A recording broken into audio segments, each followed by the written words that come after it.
Hi, this is Chris Legaspi, and in this video, we're going to continue the series on how to add story, emotion, feeling, and meaning to your work. And this is going to be part 3.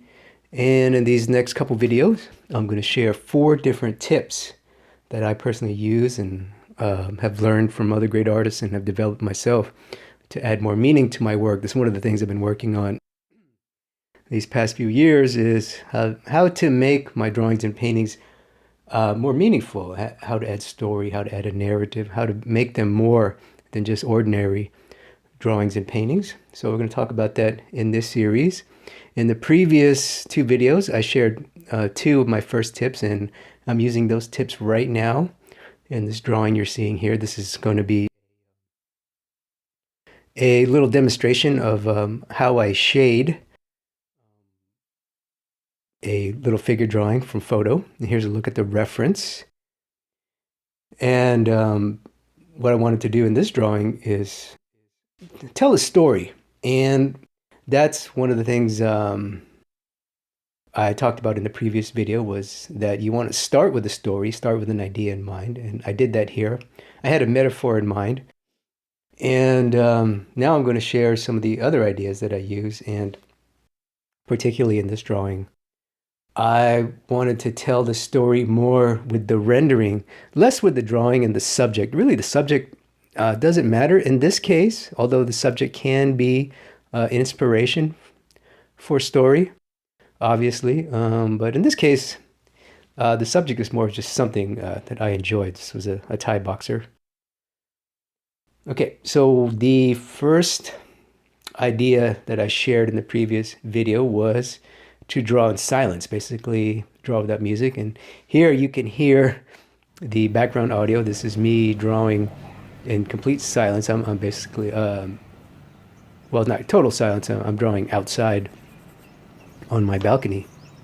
And you can just hear the silence of the morning. This is one of my morning exercises. The second idea was to start with a metaphor, start with an idea. And I did that here. And I want to share this one with you. This one was more about triumph, accomplishment. That's sort of the general idea. I don't remember exactly what the word was, the metaphor was, but more of an accomplishment, triumph. Basically, there was I accomplished something in my life that I was proud of, that was meaningful to me. So this drawing kind of celebrates that feeling, that idea, accomplishment. Okay, so that was the first 2 tips. Now the second 2 tips I want to share is really powerful if you can start to apply them to your work. And the first tip, so this would be tip number 3, is to assign meaning to the elements. Assign a meaning to the elements of your drawing and painting. And what are the elements? Elements are things like values, colors, shapes, the basic foundational elements: values, colors, shape, even subject matter, like I mentioned earlier. So, for example, you can assign a meaning to white. You can assign a meaning to black. You can assign a meaning to light. You can assign a meaning to dark. If you're using color, red can have a different meaning than green. For example, there's lots of different ways you can go. And in this case, I'm sort of borrowing from Rembrandt. I'm borrowing from Rembrandt. And one of the things that Rembrandt liked to do was he assigned meaning to light. Actually, in many of his paintings, Rembrandt was a religious man. In many of his paintings, the light was a symbol for God. It was often called heavenly light.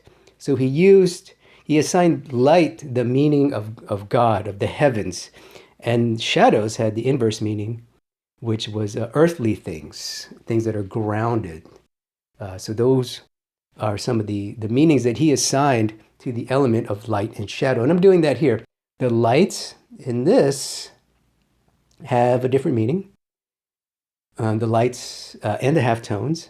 And then the shadow has its own unique meaning. I'm not going to tell you exactly what it is, you're going to have to, if I do a good job, you'll be able to, as the viewer, assign your own meaning and therefore add depth to my drawing.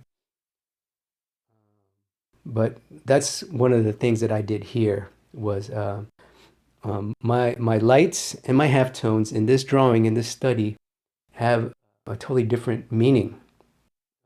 They mean something different than the shadow. And that's another thing about when you assign meaning to things is that it creates immediate contrast, something to compare it to, right? If you assign a meaning to the light, the shadows will have the exact opposite meaning. If you assign meaning to blue, for example, in color, then things that are orange or warm will have most likely the exact opposite meaning. So that's a great way to begin to add some story and some depth to your work, is to assign meaning to the basic elements of your drawing: lights, shadows, colors, shapes even. Okay, and that's one thing I did here. Now, related to that idea, and it's something that you're also seeing here, is assign meaning to technique. So this is tip number 4. Tip number 4 is assign meaning to the technique. So just like you can assign meaning to an element, light, shadow, and color, for example, here you can also assign meaning to technique. For example, and what are techniques? Lines versus flat tones, loose drawing and painting, loose, rough, expressive versus tight and render technique. If you're doing painting, you can have thick paint. Thick paint, impasto as it's called, thick, layered, opaque paint, compared to thin, watered down paint, diluted paint, a very thin and transparent paint. So those are just 2 examples of ways to assign meaning to technique. Now, in this drawing, my technique is line, and I'm specifically using direction. So obviously, you notice the shadows that I blocked in the previous step there. The shadows, they're all going in one linear direction, up and down, vertical treatment. And now that I'm going into the halftones, and here, I'm also rendering the core shadow edge. I'm going in different direction. Here I'm going side to side for the halftones and the rendering. So that creates a totally different dynamic of the lights and the halftones versus the shadow, the dynamic in the shadows and vertical. That's intentional. That's 100% intentional. Another artist, famous master artist that comes to mind that used this idea was Rubens. If you look at this Rubens here, you can see that he used like a gray, kind of browny, thin paint for this rear character, this character in the back in the shadow. And then as you move into the character in the foreground here, you can see thicker paint, more opaque paint, and more colorful paint, therefore.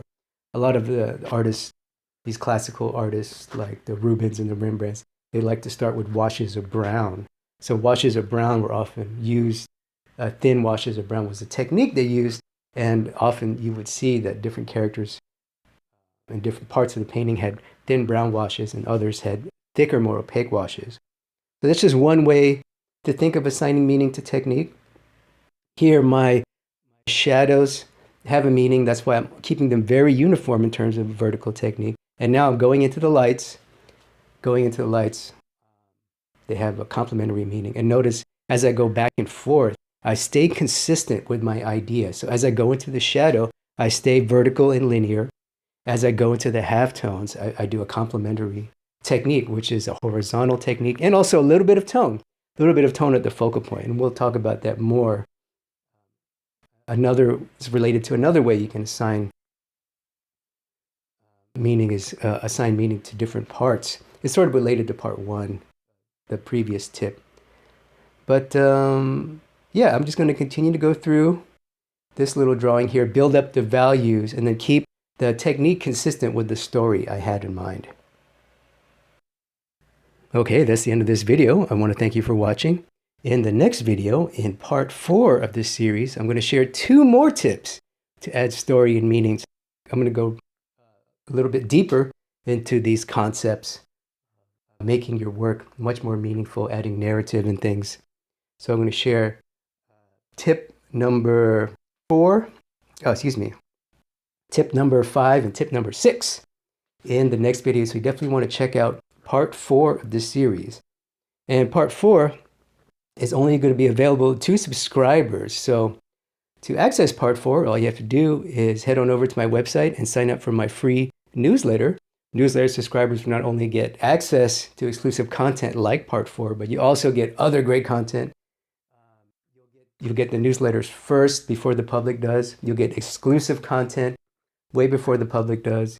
You'll get reference, you'll get handouts, you get a whole lot more discounts on courses and updates on new courses and new lessons as well. So all you have to do is go to my website, www.drawwithchris.com, and there you can enter your email. You'll be good to go. So that's the end of this video. And until next time, get out there, keep drawing, and build up that mileage. Bye for now.